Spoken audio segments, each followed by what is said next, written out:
আসসালামু আলাইকুম। আর মাত্র রোজার একদিন বাকি আছে। আমরা অনেকেই যারা বাসায় থাকি তারা প্রতিদিন কি ইফতারি হবে এটা নিয়েও অনেক টেনশনে থাকে।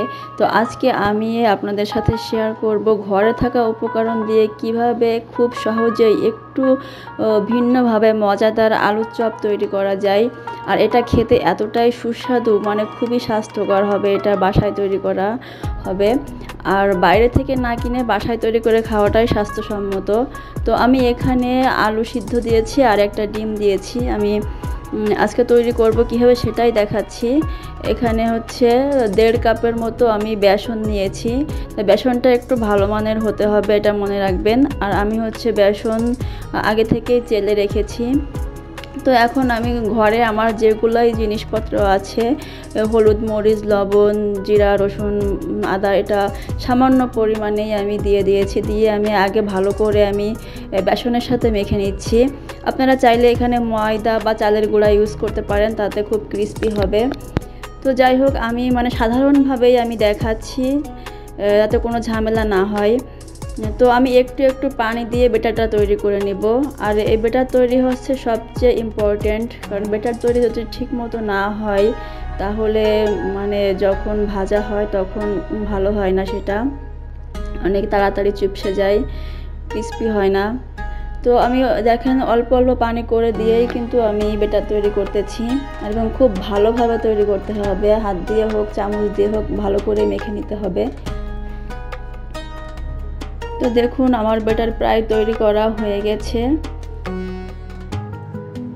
ঠিক এই রকম রাখতে হবে। তো আমি হাত ধুয়ে আমি দেখাচ্ছি কিভাবে। দেখেন একটা আঙ্গুল ডুবিয়ে দিলে আঙ্গুলে লেগে থাকবে, প্লাস এইভাবে পড়বে। ঠিক এই পর্যায়ে রেখে দিতে হবে। তো আমি একটা ঢাকনা দিয়ে আমি রেখে দিচ্ছি সাইডে আধা ঘন্টার জন্য। আর এদিকে আমি আগেই সব রেডি করে রেখেছি, পেঁয়াজ মরিচ ভেজে রেখেছি, আর আলুটাও ম্যাশ করে রেখেছি। আর এখানে আপনারা চাইলে ধনেপাতা ইউজ করতে পারেন, কারণ আমার বাসায় যে 4 জন সদস্য কেউ ধনেপাতাটা লাইক করি না, তাই দেওয়া হয় না। আর কাঁচা মরিচও ইউজ করতে পারেন, ভেজে নিতে পারেন, তাদের টেস্ট কিন্তু আরও বেশি বাড়ে।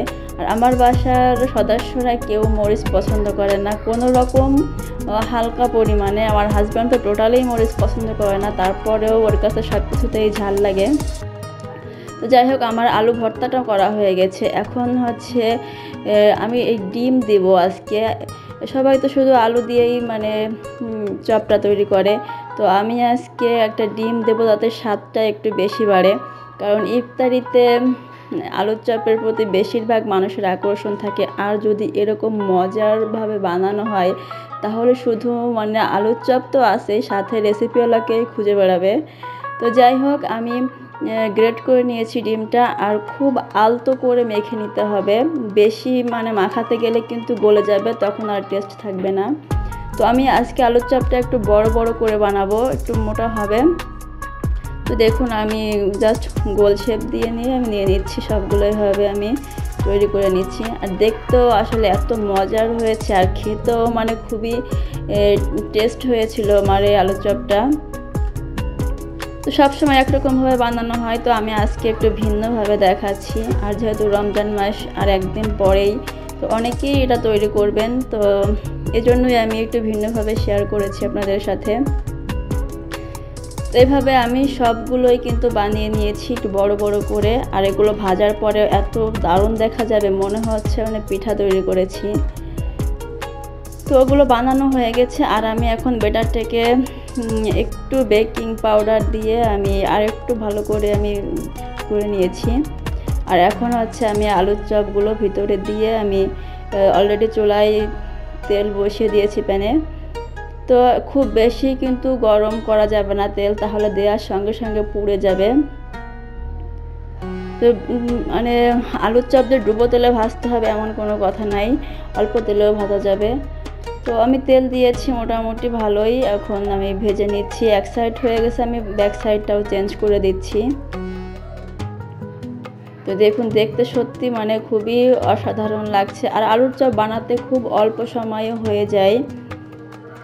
তো যারা অনেকেই ভাবে যে কীভাবে বানাবো, তো আমার এই রেসিপিটি দেখলে আসলে আপনাদের যে কনফিউজ বা ভয়টা কেটে যাবে, কারণ আমি সবসময়ের জন্যই সহজভাবে তৈরি করে দেখানোর চেষ্টা করি। আর আমার চ্যানেলে যত প্রকারের সহজ রান্না আছে আমি ঘরোয়াভাবে আমার বাসায় যা থাকে আমি সেগুলো দিয়ে আমি রেসিপি তৈরি করি।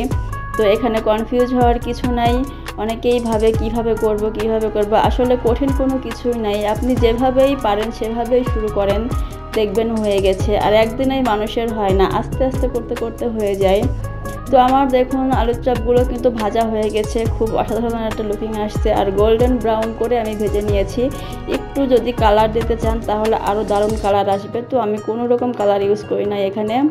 তো আমি একটা প্লেটে সার্ভ করে নিচ্ছি। দেখুন তৈরি হয়ে গেছে আমার একেবারে মজাদার আলুর চপ। যদি আপনাদের ভালো লাগে অবশ্যই ভিডিওটি সাবস্ক্রাইব করবেন, লাইক কমেন্ট শেয়ার করে দেবেন। আর যারা ফেসবুক থেকে দেখবেন অবশ্যই একটা ফলো দিয়ে পাশে থাকবেন। আল্লাহ হাফেজ, টাটা।